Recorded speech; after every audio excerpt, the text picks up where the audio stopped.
and welcome to the video. If you're one of my regular viewers, then I hope you enjoy this. It's somewhat different to my usual beer brewing content, as we're actually going to use beer to make a delicious ice cream. If you are new, then welcome, and if you enjoy this, then why not consider checking out my usual content and start brewing your own beer at home. With all this now said, let's get started.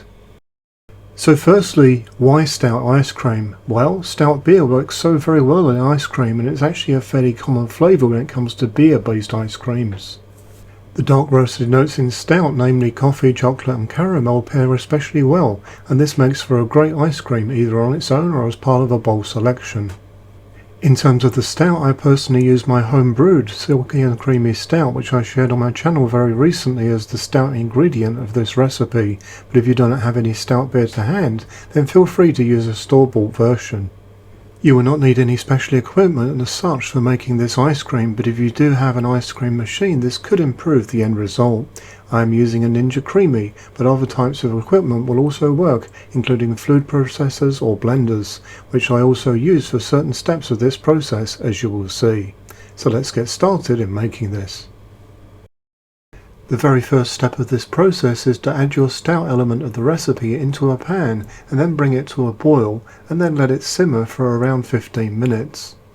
We will start with 250 milliliters of the stout, which is just over 1 US cup, which will give us a little more than we actually need by the end of this process, which is 200 milliliters or 0.85 of 1 US cup in total. This step is carried out for the following reasons. Firstly, we want to remove carbonation from the beer. We also want to enhance the stout flavour, and by boiling it further we are concentrating the flavour. Furthermore, it is important to be aware that alcohol lowers the freezing point, which can make ice cream too soft or slushy.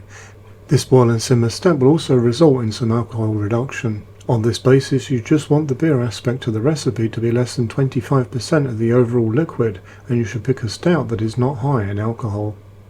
Once you have let this boil and simmer for around 15 minutes, you should then leave this to cool.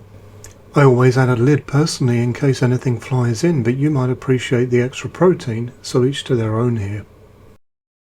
Next we will make the base by adding the following into a blender. Do not worry, I have included all of this in list form in this video's description area for you to copy and paste as part of this recipe. This is all standard stuff except for the gum. The xanthan gum is not totally essential, but this is added to all commercial ice cream pretty much and acts as a stabilizer and a thickener. The end result here is that it prevents the ice cream from being too icy and promotes a creamy mouthfeel too. So it was well worth obtaining this for a much better end result. It's not very expensive stuff and can also be used in other cookery areas like sauces, gravies and such like too. So once you have all of this weighed into your base mix, give it a good spin with your blender until you see that it is nicely mixed. You can then add this mixture into a fresh pan on your stove. The next step is to apply gentle heat to your base and keep stirring it until you notice that it is thickened. You can carry on here if you wish to thicken it more, but I have never seen the need to prolong this personally. You should then return to your cold, pre-boiled and simmered stout and pour the base that you just prepared on top. There is no need to heat this combined mix, but you should give it a good stir to allow it to mix fully. I personally use the Ninja Creami for my ice cream making, so I add this mix into a Ninja Creami pint, and this is then added to my freezer flat for 24 hours. If you do not have an ice cream maker, then worry not. Just add this mix into an appropriate container and add it to your freezer for the same 24-hour period. Here is a look at the frozen article. It is now almost ready for consumption. On my Ninja Creami, I start by running ice cream mode, and then after this I add a splash of milk for extra creaminess and then follow up with a respin. You could at this stage add in other ingredients like biscuits for added flavour and texture if desired.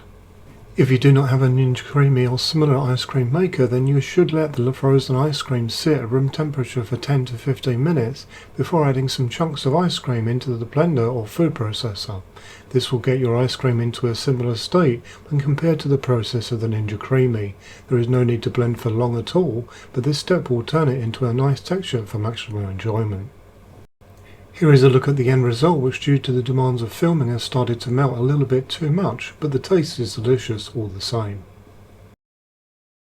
I do hope that you found this video useful, informative and interesting. If so, why not consider liking and subscribing? For further support you can join the channel's Facebook group, and if you would like to support the channel then check out the channel's merchandise store, as all profits go back into the channel. Until next time, happy brewing!